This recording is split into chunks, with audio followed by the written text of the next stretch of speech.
गहलोत साहब के लिए उन्होंने कुछ शब्द ऐसे बोल दिए कि मैं सुन नहीं पाया, मैंने उनके 2 थप्पड़ रख दिए और कोई बड़ा मामला इशू नहीं था। मेरे उनसे कोई व्यक्तिगत दुश्मनी नहीं थी, माहौल ठीक था, कैंडिडेट भी हमारी अच्छी थी, लेकिन कुछ कमियां संगठन की ऐसी रह गई से एबीपी चुनाव नहीं लड़ रही थी। वहाँ चुनाव भाजपा वर्सेज एनएसयूआई का हो रहा था। इससे ये अंदाजा लगाएं कि वहाँ सिर्फ सचिन पायलट का गुट था, वो चुनाव लड़ रहा था, अशोक गहलोत के गुट को दरकिनार किया जा रहा था। कई नेता थे, उनके बारे में वो अगले बयान दे रहे थे। मैंने उनको पहले भी 1-2 बार समझाया था कि ऐसे बयानबाजी नहीं करनी चाहिए। चलो आप अशोक गहलोत की कोई सक्रियता नहीं थी, क्योंकि मारवाड़ से गहलोत आते हैं, जोधपुर से आते हैं और जोधपुर से जोसलिन आती है, और उनके समर्थन में अशोक गहलोत या उनके गुट के लोग इतने ज़्यादा सक्रिय नहीं हुए, और फिर सक्रिय हुए भी आप जैसे लोग, तो उन्हें निष्कासन किया। संगठन में आज ये अनुशासन की कमी है। राष्ट्रीय अध्यक्ष को पता चला, वरुण चौधरी को जब पता चला कैंपस, तो उनकी तो जिम्मेदारी बनती है, नैतिक जिम्मेदारी बनती है कि संगठन के लोग हैं, दोनों एनएसयूआई के लिए प्रचार करने आए हैं, उन्हें समझाएं बुझाएं और ये मामले को कहीं ना कहीं दबा दिया जाए। आपका तो निष्कासन कर दिया गया था। लेकिन एक संगठन में व्यक्ति, जो कांग्रेस का अग्रिम संगठन है एनएसयूआई में, उसमें उस पद पे व्यक्ति अगर विराजमान है और वो ऐसे कांग्रेस के वरिष्ठ नेताओं के बारे में ऐसे शब्द बोलेगा तो ये संभव नहीं है सुन तो सके। क्या दिल्ली चुनाव में जब से एनएसयूआई ने टिकट घोषणा की, तो तब से ही एक बड़ा आरोप लगा, जो पूरे चुनाव में ये आरोप एनएसयूआई अपने आप पर ये धब्बा मिटा नहीं पाई। आप कितनी सच्चाई देखते हैं कि एनएसयूआई को लेकर ये कहा जा रहा था कि एनएसयूआई का टिकट बिका है, कहीं ना कहीं वरुण चौधरी इसमें शामिल हैं, और वरुण चौधरी ने एनएसयूआई के उस कैंडिडेट को चुनाव लड़वाया जो धरातल पर था ही नहीं। 40-45 दिन पहले एनएसयूआई में एंट्री होती है और अध्यक्ष का चुनाव लड़ लेते हैं। नमस्कार, मैं अजय कुमार, आप देख रहे हैं बोल हिंदुस्तान। बोल हिंदुस्तान 7-8 दिन डीयू चुनावों को आपको दिखाया कि माहौल क्या है, परसेप्शन क्या है, कौन जीत रहा है, किन मुद्दों पे चुनाव हो रहा है। लेकिन जैसे ही चुनाव खत्म हुए, एबीपी 3 सीटों पे जीती और एनएसयूआई के हिस्से में महज 1 सीट आई थी उपाध्यक्ष की। लेकिन आज चर्चा करने का विषय ये है, क्योंकि एनएसयूआई में हम बार बार बता रहे थे कि गुटबाजी चल रही है, वहाँ संगठन में कुछ ठीक नहीं चल रहा। ठीक चुनावों से 18 तारीख को जब मतदान हुए, उससे ठीक 1 दिन पहले निष्कासन को लेकर खबरें सोशल मीडिया पे चली थी, लेटर सोशल मीडिया पे चले थे, वोटिंग हुई, उसके बाद में सोशल मीडिया पर निष्कासन चले। तो आज उन्हीं में से एक साथी हमारे साथ हैं, महेंद्र देगड़ा। तो इनसे जानते हैं कि संगठन में ऐसी फूट क्यों आई, क्या वजह है, और क्या वजह है कि एनएसयूआई 4 पदों पर जो दावा कर रही थी कि अध्यक्ष हमारा बनने जा रहा है और अध्यक्ष नहीं बना, जोसलिन चुनाव हार गई। क्या संगठन में वो कमियाँ थी? महेंद्र जी, आपका सबसे पहले तो स्वागत है। कैसे देखते हैं दिल्ली चुनाव को? आप दिल्ली चुनाव में रहे, क्या माहौल था, क्यों आप चुनाव हार गए? देखिए, अब मैं पिछले 1 महीने से डीयू चुनाव में था, माहौल ठीक था, कैंडिडेट भी हमारी अच्छी थी, लेकिन कुछ कमियां संगठन की ऐसी रह गई जिससे कि हम चुनाव में विजय नहीं प्राप्त कर सके। लेकिन एनएसयूआई पहले भी छात्र हितों के लिए लड़ती आई है, और आगे भी परिणाम कुछ भी हो, हम आगे छात्र हितों के लिए लड़ाई लड़ते रहेंगे। राजस्थान से तमाम छात्र नेता थे, बड़े दिग्गज छात्र नेता थे, उन्होंने कमान संभाली। सचिन पायलट जो यूथ के अंदर काफ़ी चर्चा में रहते हैं, वो वहाँ गए। तो विपक्ष में सतीश पूनिया हो, चाहे किरोड़ी लाल मीणा हो, वो वहाँ राजनीति में गए। तो आप कैसे देखते हैं कि अब की बार क्या राजस्थान बनाम ये चुनाव राजस्थान का बन गया था या राजस्थान बनाम हरियाणा बना था? कैसे? देखिए, ये बड़ा अपने लिए तो बड़े उसकी गर्व की बात थी कि पहली बार राजस्थान की किसी बेटी को डीयू चुनाव में अध्यक्ष और उपाध्यक्ष 2 टिकट राजस्थान को मिले। जोसलिन को अध्यक्ष पे टिकट दिया एनएसयूआई ने, उपाध्यक्ष पे राहुल को टिकट दिया। लेकिन देखो, सौभाग्य की बात भी है, दोनों को राजस्थान से टिकट मिला, तो दोनों पार्टियों के जो तमाम नेता थे वो वहाँ डीयू में एक्टिव थे। लेकिन जो भाजपा ने जिस प्रकार से सत्ता का दुरुपयोग करके वहाँ एक, ये मान लो जैसे चुनाव एक तरफ से एबीपी चुनाव नहीं लड़ रही थी, वहाँ चुनाव भाजपा वर्सेज एनएसयूआई का हो रहा था। भाजपा ने तमाम अपने सरकारी संस्थाओं का दुरुपयोग करके चुनाव लड़ा। हमने छात्र हितों के मुद्दों पे चुनाव लड़ा था। बिल्कुल।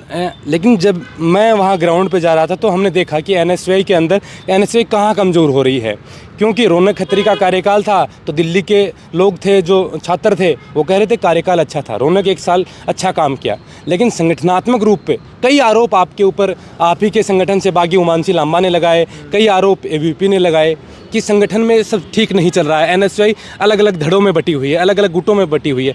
तो ये तब हमें इस पर पुष्टि हुई जब आपका निष्कासन हुआ।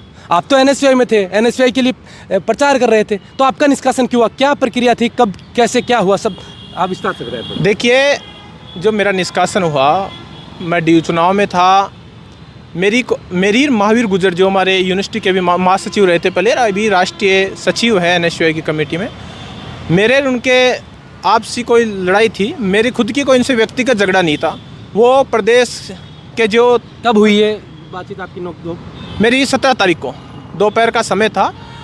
जो राजस्थान के हमारे पूर्व मुख्यमंत्री जी और वरिष्ठ कई नेता थे, उनके बारे में वो अगले बयान दे रहे थे। मैंने उनको पहले भी 1-2 बार समझाया था कि ऐसे बयानबाजी नहीं करनी चाहिए। चलो आपके व्यक्तिगत किसी से विचार मिले नहीं मिले वो अलग बात है, लेकिन उन्होंने कुछ शब्द ऐसे बोल दिए कि मुझे मजबूरन में उनके के लिए, गहलोत के लिए, अशोक गहलोत के लिए उन्होंने ऐसा कुछ बोला? हाँ, देखिए गहलोत साहब के लिए उन्होंने कुछ शब्द ऐसे बोल दिए कि मैं सुन नहीं पाया। मैंने उनके 2 थप्पड़ रख दिए और कोई बड़ा मामला इशू नहीं था। मेरे उनसे कोई व्यक्तिगत दुश्मनी नहीं थी। उन्होंने शब्द ऐसे बोले। मैंने उनका 1-2 बार पहले मैंने उनका कहा था, राष्ट्रीय कार्यालय में भी हमारी जो अध्यक्ष जी का चैम्बर है उसमें भी हमारी बातें हुई थी। मैंने भी अध्यक्ष जी के सामने कहा था कि ये कुछ शब्द ऐसे बोलता है कि वो नहीं बोलने चाहिए। देखो, अलग विचारधारा का अगर कोई एबीपी का हो या अन्य संगठन का व्यक्ति बोलता है तो चलो उनकी अलग बात है, वो अलग विचारधारा क्या है, चलो व्यक्तिगत टीका टिप्पणी कर सकते हैं। लेकिन एक संगठन में व्यक्ति, जो कांग्रेस का अग्रिम संगठन है एनएसयूआई में, उसमें उस पद पे व्यक्ति अगर विराजमान है और वो ऐसे कांग्रेस के वरिष्ठ नेताओं के बारे में ऐसे शब्द बोलेगा तो ये संभव नहीं है सुन सके। क्या इससे ये अंदाजा लगाएं कि वहाँ सिर्फ सचिन पायलट का गुट था, वो चुनाव लड़ रहा था, अशोक गहलोत के गुट को दरकिनार किया जा रहा था? ना, ऐसी कोई बात नहीं थी, लेकिन उन्होंने जो टीका टिप्पणी की ना वो गलत थी। हम सचिन पायलट जी भी कांग्रेस के नेता हैं, अशोक गहलोत जी भी कांग्रेस के नेता हैं, वो तो समझे नहीं। इन पे क्या हो तो किसी पे भी कर सकते हैं। वो तो सचिन पायलट पे भी आरोप लगा सकते हैं, टीकाराम जूली पे भी आरोप लगा सकते हैं, गोविंद सिंह डोटासरा पे भी आरोप लगा सकते हैं। जो व्यक्ति इतने अच्छे पद पे है वो कांग्रेस के वरिष्ठ नेताओं के बारे में ऐसे शब्द बोलेगा तो हम कांग्रेस के कार्यकर्ता ऐसे सुन नहीं पाएंगे। उसने ऐसे शब्द बोले, नहीं मेरी कोई उनसे व्यक्तिगत लड़ाई थी नहीं थी, मैं उनसे कोई झगड़ना भी नहीं चाहता था वहाँ, लेकिन शब्द कुछ ऐसे बोले आप सुन नहीं पाया। आपने कहा कि जैसे ही ये नोकझोंक हुई आपके बीच, अशोक गहलोत को लेकर ऐसा कुछ बोला कि आप ताऊ में आ गए थे, आवेश में आ गए थे। लेकिन जब राष्ट्रीय अध्यक्ष को पता चला, वरुण चौधरी को जब पता चला कैंपस, तो उनकी तो जिम्मेदारी बनती है, नैतिक जिम्मेदारी बनती है कि संगठन के दोनों संगठन के लोग हैं, दोनों एनएसयूआई के लिए प्रचार करने आए हैं, उन्हें समझाएं बुझाएं और ये मामले को कहीं ना कहीं दबा दिया जाए। आपका तो निष्कासन कर दिया गया था। देखिए, ये कहीं ना कहीं अध्यक्ष जी को सोचना चाहिए। मैंने भी उनसे बात हुई, उनका फ़ोन पे है। मैंने कहा आपको पहले तो देखो मुझे नोटिस देना चाहिए, और नोटिस देने के बाद आपको बैठा के बात करनी चाहिए किसकी गलती है। कोई मेरी तो गलती नहीं, मेरी कोई उनसे व्यक्तिगत दुश्मनी नहीं। मेरी कोई अगर उनसे व्यक्तिगत दुश्मनी होती तो आप मेरा निष्कासित कर सके। लेकिन राष्ट्रीय प्रभारी जी से मेरी इनसे बात हुई, उन्होंने, और देखो जो लेटर आया वो हमारे जो राजस्थान के प्रभारी हैं अखिलेश यादव जी ने जो नोटिस जारी किया है। मैं बता दूं कि राजस्थान एनएसयूआई में मैं भी किसी पद पे नहीं हूँ ना, मैं एनएसयूआई राजस्थान में काम कर रहा, मैं नेशनल टीम में काम कर रहा हूँ। तो मेरा अगर कोई निष्कासन होगा तो या तो राष्ट्रीय प्रभारी जी करें कन्या कुमार जी, या राष्ट्रीय सह प्रभारी अंशुल त्रिवेदी जी, या राष्ट्रीय अध्यक्ष वरुण चौधरी जी करें।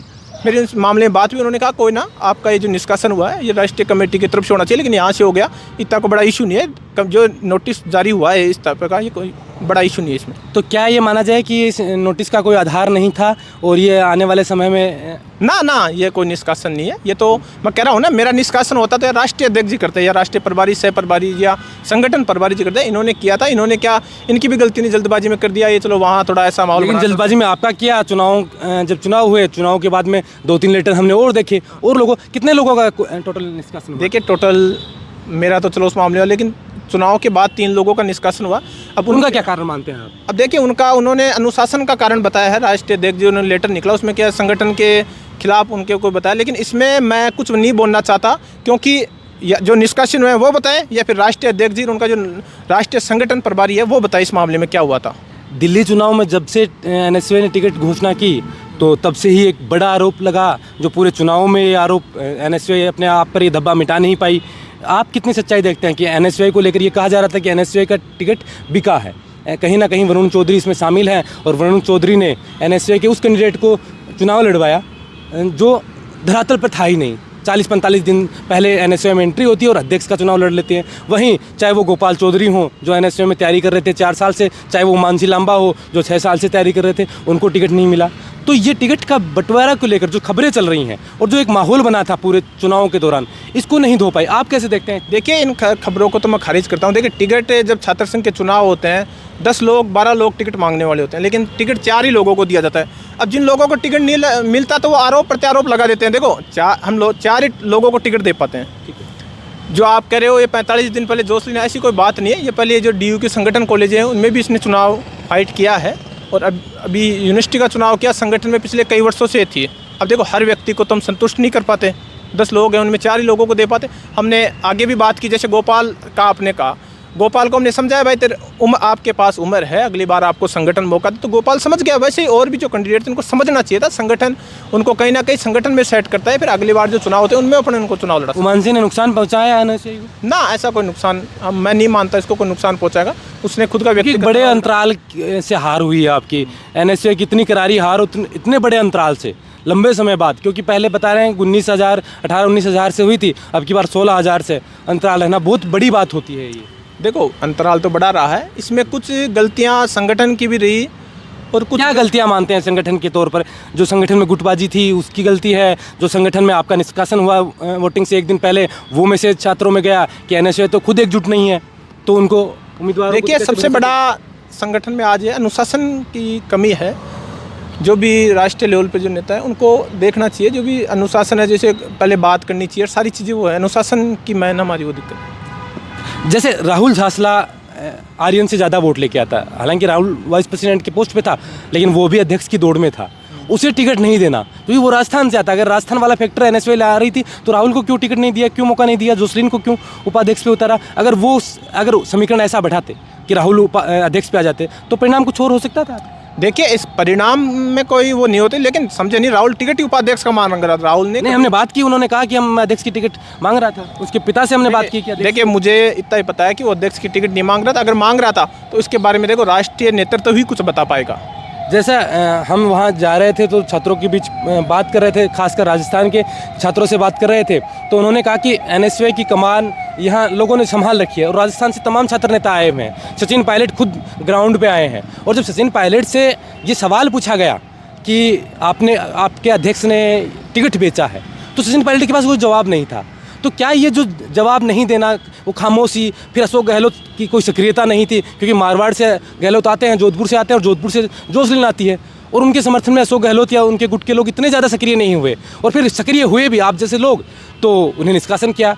तो क्या देखिए समझे नहीं, अशोक गहलोत जी तब सक्रिय होते हैं तो ऊपर से ये राजस्थान के जो प्रवासी लोगों की जो मीटिंग होती है या उनकी सभा होती है उसमें होती है। और देखिए इस मामले में कौन एक्टिव रहा, कौन नहीं रहा, कौन आया कौन नहीं आया, इसके मामले में या तो वो नेता जवाब दे पाएँ या फिर हाई कमान जवाब दे पाए। नहीं, आपको तो पता ही है ना कि कौन एक्टिव रहे, कौन एक्टिव नहीं रहे, किसने संगठन को नीचे धकेलने का काम किया, किसने संगठन के साथ काम किया, सब चीज़ें पता ही है ना है। लेकिन ये संगठन के जो वो है शीर्ष नेतृत्व तो वही इस मामले में जवाब दे पाए तो अच्छा होगा। अभी चर्चा चल रही है कि एनएसए के जो अध्यक्ष हैं वरुण चौधरी, उनका भी अब समय पूरा होने जा रहा है, नया अध्यक्ष बनने जा रहा है। क्या ऐसी कोई खबरें आप सुन रहे हैं? ना, देखो लेटर आया है राष्ट्रीय अध्यक्ष जी के फोरम का जो लेटर आया है, इंटरव्यू की बात चल रही है, लेकिन कब होगा और कैसे होगा ये शीर्ष नेतृत्व भी बता पाएगा। लेकिन ये सत्य है कि जो राष्ट्रीय अध्यक्ष जी के जो नॉमिनेशन की जो प्रक्रिया है वो स्टार्ट हो चुकी है। अगर हम मुख्य तौर पर हम 2-3 बातों का जिक्र करें कि क्या मुख्य वजह मानते हैं आप कि इस वजह से एनएसए हारी? संगठनात्मक रूप से एकजुट नहीं होना, टिकट को लेकर जो आरोप लगे उसको नहीं सेट करना, उस आरोप पर एनएसए बड़ा स्टैंड नहीं ले पाई, वो छात्रों के बीच वो मैसेज नहीं गया, या फिर जोसलिन जो नई कैंडिडेट आई थी उनके नाम को लेकर जो चर्चाएं चल रही थी, उनके एनजीओ को लेकर जो चर्चाएं चल रही थी उन पर वो काउंटर नहीं कर पाई? क्या मुख्य वजह मानते हैं? देखिए जो सारे आरोप हैं इनको तो ये निराधार हैं। हमने छात्रवृत्ति के लिए वहाँ काम किया, उससे पहले एनएसए के जो रौनक खत्री जी थे वो अध्यक्ष रहे, वो पूरी साल एक्टिव रहे, छात्रवृत्तियों के मुद्दों पे उन्होंने काम भी किया, लेकिन छात्रों ने हम पे भरोसा नहीं किया। इसकी क्या वजह थी, क्यों नहीं किया, उस पर तो समीक्षा बैठने के बाद ही पता लगेगा ना, क्यों हमारी क्या कमजोरी थी, हम क्यों नहीं चुनाव जीत पाए। इस पर तो समीक्षा बैठक होगी 2-5 दिन में। जो आपने क्या विश्लेषण किया कि भाई दिल्ली में क्यों हारी एनएसए? देखिए वो तो मैं तभी बता पाऊंगा जब समीक्षा बैठक होगी, जब हम भी जाएंगे, उसमें क्या निकल के आता है उसके बाद ही मैं आपको जवाब दे पाऊंगा। अभी जो घटना हुई उसको लेकर अशोक गहलोत साहब से आपकी कोई बातचीत हुई कि भाई साहब हम वहाँ एनएसए की पैरवी करने के लिए गए थे, लेकिन एनएसए ही के लोग आप लोगों को गालियाँ निकाल रहे हैं जो हम सुन नहीं पाए, बर्दाश्त नहीं कर पाए और ये झगड़ा हुआ, ऐसा कुछ? ना, ऐसी अभी कोई बात नहीं। मैं दिल्ली से वैसे कल ही आया हूँ, कल ही चुनाव तो हो गए थे लेकिन मैं कल ही दिल्ली से आया हूँ। अब मेरी ऐसी कोई बात नहीं हुई। बात करेंगे आप गहलोत साहब से? देखिए बताएंगे कि ये ऐसा कुछ हुआ है हमारे साथ? और ना, बिल्कुल ज़रूर बताएंगे, क्यों नहीं बताएंगे। वो तो उनको पता होगा, पूरी सोशल मीडिया में चल रही है, सारी चीज़ें हैं, पता होगा उनको मेरे हिसाब से। बिल्कुल, आपने समय दिया। ये थे महेंद्र देगड़ा जिनसे हमने बातचीत की कि आखिर एनएसए की हार की वजह क्या थी, तो इन्होंने भी इशारों में बताया कि संगठन के अंदर कहीं ना कहीं कमजोरी थी, संगठन एकजुट नहीं हो पाया। और ये चीज़ें हमने धरातल पर भी देखी कि एनएसयूआई में जो संगठन को लेकर जो चर्चाएं चल रही थी वो छात्रों के बीच थी कि संगठन जब एकजुट नहीं हुआ है तो इनके जो उम्मीदवार हैं वो कैसे छात्रों के लिए काम कर पाएंगे। अब इसके ऊपर मैं कल भी कहा और आज भी कह रहा हूँ कि संगठन को विचार करना चाहिए, सोचना चाहिए कि किसकी कितनी बड़ी गलती थी और उसे क्या सजा दी जाए। आखिर किसी भी नेता के लिए कोई कुछ बोलेगा तो हो सकता है उनका समर्थक नाराज़ हो जाए और उन्हें गुस्सा आ जाए, तो ये उनका गुस्सा था कि जिसकी वजह से इनकी नोकझोंक हुई और संगठन ने बाहर का रास्ता दिखाया। लेकिन अब इन्होंने कहा कि हम संगठनात्मक तौर पर बातचीत कर रहे हैं और आगे हम बातचीत करेंगे कि इसका क्या समाधान निकले। इस पर आपकी क्या राय है? आप क्या मानते हैं कि एनएसयूआई की इस करारी हार के पीछे सबसे बड़ी वजह कौन सी है? वो आप कमेंट कर आप जरूर बताएं। आप देख रहे थे बोल हिंदुस्तान, मैं अजय कुमार, नमस्कार।